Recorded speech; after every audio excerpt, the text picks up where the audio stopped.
tonight, but I feel like I need to respond to Mr. Rosa, of whom I am a customer, like most people in our neighborhood, Me too. on the subject of small businesses. Because 15 now has a plan, right, for small businesses.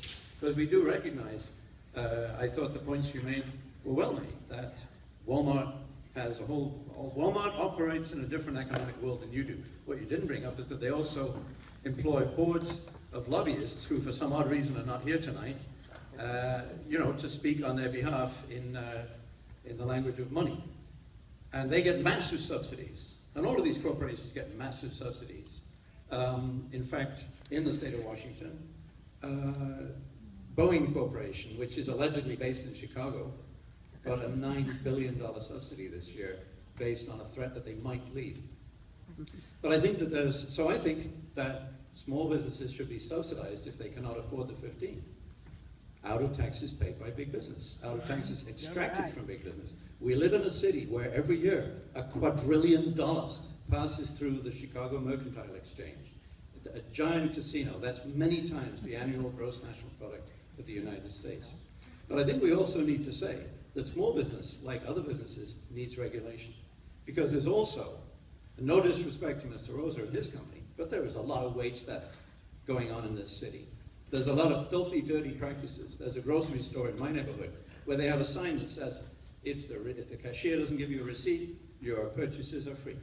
And on the back of the sign, it says to the cashier, if you don't give the customer their receipt, you have to pay for their groceries and you will be fired. And that's illegal. Why isn't that law being enforced? So when we talk about this $15 an hour ordinance, let's talk about enforcement. Let's talk about, because we're going to need, frankly, we need an army of inspectors to make damn sure that people are not ripped off every day. A friend of mine is a cook. She's very dedicated, she loves food. She's dedicated to the food industry. And she gets ripped off every day because she's on salary. Now she's a line cook. She gets to instruct other line cooks on, we need this now, we need that now. She's not a supervisor, but she's on salary. What kind of baloney is that? This goes on every day of every year in this city and every other city in the United States. Wages are being stolen by the employing class from the working class all the time. So, with all due respect, I don't feel sentimental about small business. I think that there are things that need to be done to support them.